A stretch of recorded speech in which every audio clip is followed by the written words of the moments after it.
Dee Dee's bad night. Dee Dee Ramone moved around from room to room in the hotel. He was always dissatisfied with whatever room he landed in, and after a year or two in one room, he would move to another floor.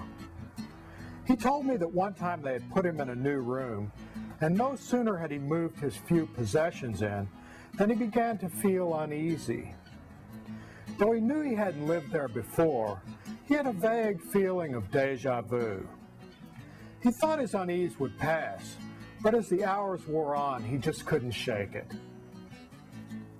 Finally, nodding off in bed late that night, it suddenly hit him, and he sat bolt upright with a shock of awareness. It was Sid's room, Dee Dee told me. I knew him. I lived here when he was here. He was my friend. I partied in that room. I hung out in that room. But it wasn't really Sid's room, because Dee Dee would have noticed that at once and would have never agreed to move in. What had happened was that after Nancy was killed in the room, and after Sid committed suicide, the owner, Stanley Bard, hadn't wanted the room to become a shrine for morbid punks.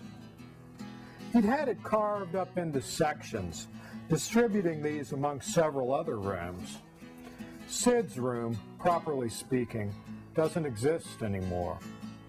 But Dee Dee had got a window, and the play of the shadows in the corner, in the half-light of the moon and the streetlights, had been something that the renovations had failed to alter, something that had remained constant over time. In a panic, Dee Dee fled the room, refusing to stay there another minute and demanding to be moved to another room immediately. They didn't have any rooms open on such short notice, or perhaps, as Dee Dee thought, they just wanted to torment him. And so Dee Dee ended up drinking coffee in an all-night diner until morning. I knew him, Dee Dee repeated. I knew them both. They were my friends. I used to visit Sid there, him and Nancy. We sat in that room together and got drunk and played guitar together.